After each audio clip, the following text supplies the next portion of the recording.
Today we're driving the evil twin of the VW ID4 or the ID5. This is here the Cupra Tavascan. Sits on the same platform, but it is quite different already from the looks here. You can see, and even more details with Thomas Autogefühl in 4K, full screen, full length. Let's go. In the front is somewhat like a supercar look already here for an electric vehicle. The Cupra lettering here and the logo in this tribal style. And yeah, in the lower part, it doesn't look EV-alike. As I said, more like a SUV performance car or something like that. Then you have these daytime running light signatures. It always reminds me a little bit of Zelda, you know, and Ganon and so on. And yeah, who has thought of the Triforce here as well? If you played that game, tell me in the comments. Then we go towards the side profile. Of course, you can also get a matrix LED for that here, by the way. And here the length is 4.64 m or 183 inches. So rather than in the compact dimensions. And you can see why it's rather than ID5, because it has this coupe styling look. Here these simple rubber frames around the windows, I have to say, at that price point, maybe not enough.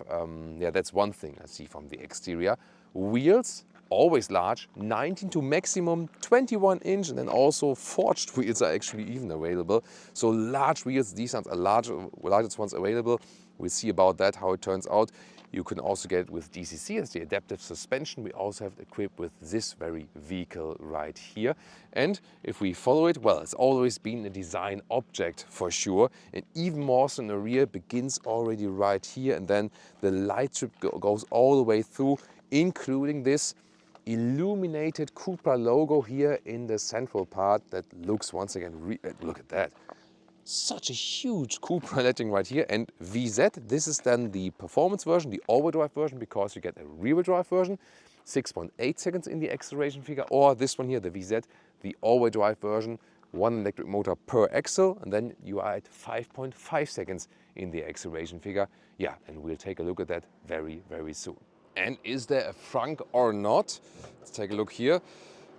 Sadly, no, there is none. So you can refill the wiper fluid here, and that's basically it. But this is interesting here, right? Like, look at that. Like, who thought about this? Yeah, really interesting. That is basically all of this design. Why not?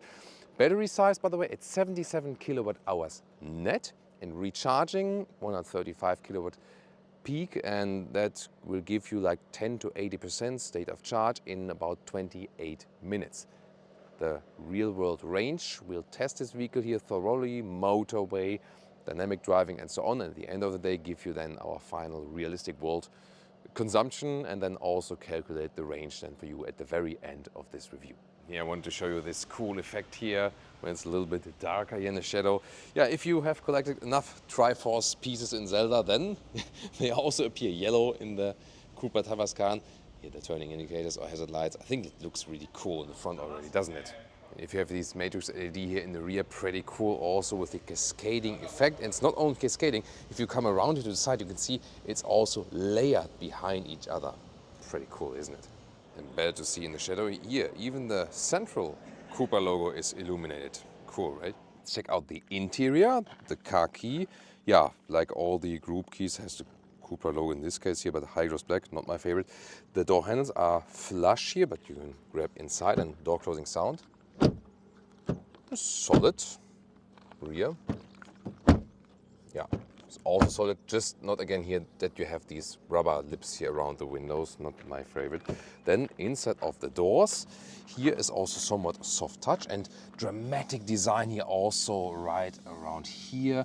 Then this typical Cupra copper accentuation and nice holes on the inside as an additional design element also for the ambient lighting. Blue then in the styling here. However, no felt covering for the inside door pockets. And steering wheel here with hashtag capacitive BS buttons, sadly. They don't give you a feedback when the vehicle is off. They do give a feedback when it's on, so it's all by software. But what's good, here the drive mode selection, left side but also right side directly to the Cupra mode. This is a real button on the steering wheel, so that's actually good. The material here, however, is not animal-free yet in the Tavascan. That's better definitely with the ID models by Volkswagen. Now it gets really interesting here in the cockpit. First of all, the seats, Beautiful job. Look at that. There's a blue microfiber and the gold or the copper accentuation. They shine from the background. So this is a cool job here for the sport seat. This is then also animal free. You get the base seat with fabric or then here optional with microfiber. However, they also offer a cup seat with animal skin. This should be actually ruled out or also replaced with a high-grade leatherette or something. But this is here already good comfort. I recommend to go either with these seats or when you want to have them like a little bit cooler, so the fabric will stay a little bit cooler in very hot summer days than the microfiber as well. This is then cozy in winter time, and yeah, a lot of headroom left here with 189 or 6'2", no problem. A panoramic roof is a fixed one actually, and this can only be opened here in this slide arm. So there you can see, and it goes then all the way across. I had it closed now because then we can see better the interior deals and so on. So this goes all the way and slide it forward and again to close it. As for the cockpit, I mean, look at that. It's like a supercar cockpit once again. This is really impressive to see. Look at that. Also then blue and soft touch on the top part and these copper accentuations. And yeah, this looks really like a machine, isn't it? Like a, I don't know, maybe like an airplane more style. And yeah, this is also then here rather soft this covering. Cup holders are adaptive. Then a split opening for the armrest, space underneath. Just the top part here is actually not soft enough, and also when you rest your elbow on it, sometimes, yeah, strange to listen to, like these rattling sounds. And the thing is, for the steering wheel, it's not high enough. You see here, you cannot really rest your elbow on it unless you drive like this or something. And yeah, this is not really cool. And what's cool is that you always have one size here of the infotainment system. Always 15-inch, really large. Largest they also offer in the in the ID models or in the Passat, Tiguan and so on. Sliders are illuminated here in the lower part, also with a nice visualization inside, so you don't have to do the temperature in the screen. You can still do it in the screen, but you can also use the sliders here. At least you want to switch back and forth from let's say like for example from Google Maps and to the climate unit and back again. Click the last thing you clicked again, and then it switches back and forth. So that's a good thing to control it. Apple CarPlay and Auto is available wirelessly, and the thing is that it's a massive software upgrade here. If you compare that to like Leon, for example, or Formentor, it's really old school. This is way quicker than before and has better hardware behind it as well. So it's a big step forward for Cupra here with this one. And the steering wheel has a good size actually. Just these instruments, they're really tiny. They are also, in this case, then not connected anymore to the steering wheel. Yeah, by that I mean the speed is always visible. That's the main thing. And you also have a head-up display. Would really be looking forward. What do you think here about this cockpit? Switch gear, by the way. Forward for drive, reverse, or then here when you're forward, you can go to the B mode. That's then stronger recuperation. I really think design-wise here, this like this roof of Ferrari World in Abu Dhabi, isn't it? What do you think? And here underneath, there is an inductive charging pad. It's also cooled. That's very important. But you can also use this cable connection, so both is possible. And calculating a charging stop, here I made from like Barcelona area to Madrid now. And here you can see, actually, it's just one charging stop then for 34 minutes. So this like this dynamic calculating where and what to charge and for how long. Rear seats. So at the inside of the doors, this is sadly all hard pack material. And also here you have this, on the one hand, nice neoprene material like in the middle part here. However, I think it should be more attached to the material underneath. So build quality wise, this should be a little bit better, I feel. The microfiber is really close to the seat. It is also nicely done, so the same nice microfiber than here on the rear part.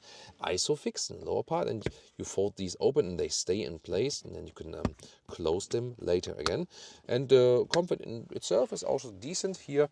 The seats are quite voluminous. I still have enough legroom left, so 4 tall Ls can easily drive here. Also headroom wise, it's a coupe style form, but it's getting really close, but still works. Then you could fold down this, not adaptive though, but you can use this one also as a ski hatch. And can I also sit in the middle part here? Let's see. Yeah, it's getting close, somewhat possible. Yeah, the seats are very voluminous, so maybe for emergency situations. And the floor mats are just flying around in the rear. Yeah, I like when they're a little bit more attached But yeah, maybe it's me paying too much attention to details, I don't know. But that's also my job, isn't it here? And I know you love these details. Take a look at the trunk or the boot. Opening is actually underneath here, underneath the P letter. Then 540 liters, and here's a meter of 40 inches in width. And the length is approximately, yeah, it's like 93 centimeters or 36 inches. At the moment here, full luggage setup inside. Let's take that out and then show you more of the features underneath and how it looks like when it's empty. So like that. And underneath here, there's one layer. You can also set that whole thing lower down, or then another one. And then there's also like a small charging cable space underneath. To fold the seats, however, you always have to go around and then fold the seats from here like this. Drive profile, Cupra.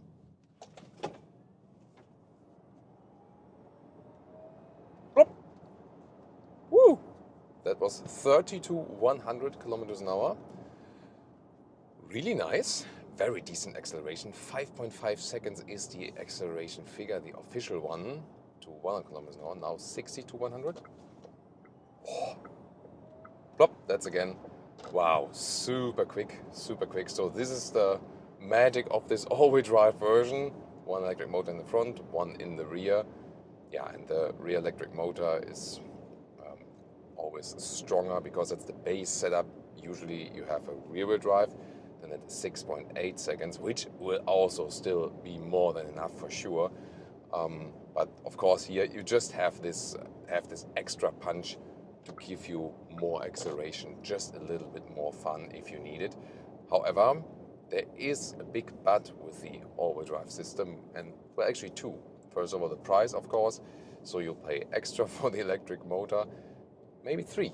Second thing is it will be a little bit less efficient, and the third very major issue is actually that the turning circle difference is 1.3 meters.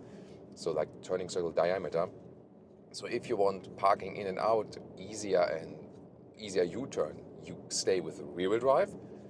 If power is all important to you, then you would go here with the all-wheel drive version. And we start doing some motorway action here as well.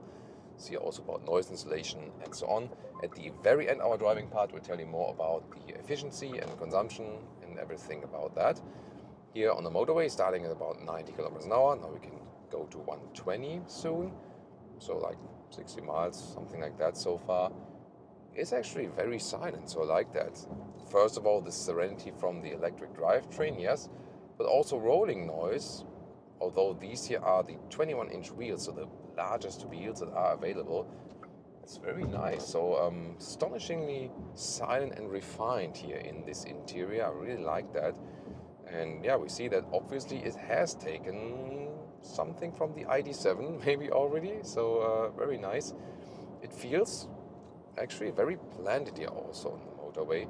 So far the road is quite good. We'll also later test some more destroyed roads, see how about the comfort of these 21-inch wheels then as for that. At the same time, the car is not too large, so you also don't feel that you would not really fit in the lane or that it's getting too much or something here when it's a little bit crowded on the motorway. Here on the left side of the steering wheel, these are all capacitive buttons, yes, but they give you somewhat of a feedback. And then you can also control the cruise control here, for example, go 1 kilometer step plus and minus, for example. And with the set or resume button, you can also then either normally resume or set the current speed you're driving in. Distance is being kept to the car in front of you. And let's also see that we activate the active lane keeping assist. So now it's also being actively kept in the lane. See how smooth this is being done. So far, no hectic steering movement. Oh, that's a nice blue of this A3 convertible, right? True Thomas blue. But our Atacama desert color here on the exterior today is also pretty nice, right? What you realize here, by the way, while driving is, so here now assistance systems are set, and here the like the elbow rest is like it's really firm, really stiff. And at the same time, it's just too low, So I would supposed to keep your hands on the steering wheel during the assistance systems, but then here they're just flying in the air. It's okay, of course, but there are situations where the other cars offer like a nicer armrest, like this, and then it's just too far away from the steering wheel. just have to know that. But I have to say, this car, and we also do some winding corners soon, it can do both. It's really relaxing on the motorway, also, you know, along Germany. Seats are actually really nice and comfortable, microfiber surface here. The fabric seat will even stay a little bit cooler in summer, by the way, when it's really, really hot. Remember, if you take the panoramic sunroof here, it can also get very hot, but at least you do also have that shade there you can apply.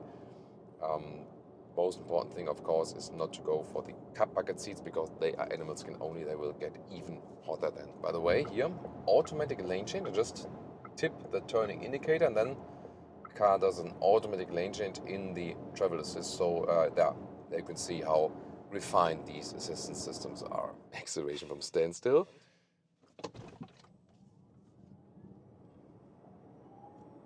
Plop. Woo! That was 0 to 90 already. A little bit downhill though, but very impressive from that performance. And now we can do some winding corners, accelerate out of the corners as well. That's really nice. Lovely handling from that steering wheel. Woo! That's a lot of fun. I mean, really precise from that handling in the steering wheel, so no dead zone area and so on. DCC in the Cupra mode set to the stiffest node, so I have best feedback, and when the roads are very well done here, it's also no problem, so it's not uncomfortable, and only when there would be a little bit more it's destroyed.